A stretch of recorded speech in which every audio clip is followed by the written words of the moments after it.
Now, here's a fact which may surprise you. The Green Party is the fastest growing political party in our region. They're still numerically small, but are taking on new members.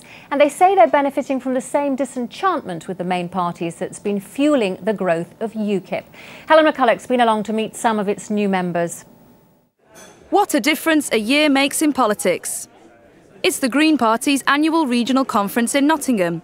And there are so many new members that for the first time, they don't all know each other.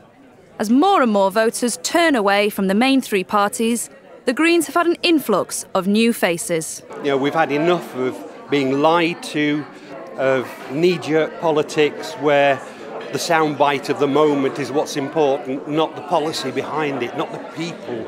None of the main parties seem to have didn't seem to care about, I don't know what to call them, normal people.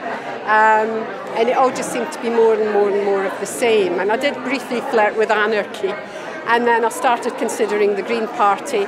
The Greens are the fastest growing party in the East Midlands. Membership is growing faster than UKIP, who are up more than 30%. They still have fewer members than their rivals, but the Greens tell us they're garnering support from all sides of the political spectrum. This year has seen Green Party membership soar by 260%. That's 800 new members in the East Midlands alone. I used to be a music teacher, so there are educational policies, but also as a member of the disabled community, as it were, all the austerity measures and demonising people on welfare and benefits has kind of, it's just been atrocious from all the other mainstream parties. It feels like we're going to have quite a big fight in our hands in the future in terms of climate. We're running out of resources. So in terms of younger voters, I think that's quite a big thing. They've announced that they're going to follow on with the Tory cuts if they get into Parliament next year. They're not opposing nuclear energy, they're not opposing the Syrian war.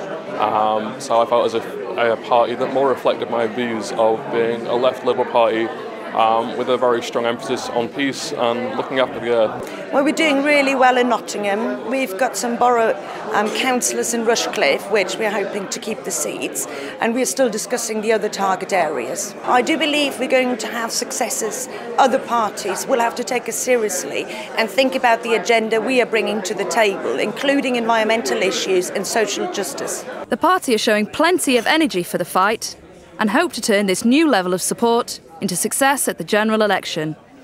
So, Alan, interesting there that the Greens are attracting Labour supporters in the same way that UKIP are attracting Conservatives. Yes, it's interesting that the single-issue parties or parties that focus on a very narrow agenda are attracting greater membership, but they don't address the wider needs of our communities that the main parties address, for example. So, it's interesting in one respect, but it would be more interesting to know how they would deal with some of the wider issues that we and the Labour Party, and I guess the Conservatives as well, are having to deal with. Yes, because, Nick, it's another party, though, isn't it, to add to the political mix? Is it the end of two-party politics? I think the end of two-party politics never really started. Some of the youngsters are voting UKIP because they're promising them free education, free university tuition. They're not saying when they're going to get the money from. Do people know that the Green Party are pro-nationalisation? You mean the Greens, don't you? The Greens, yes, are pro-nationalisation. They want to renationalise the rail and energy, and they don't say where they're going to get the money from for all these things. So at the moment, I think people are just voting for them completely out of protest.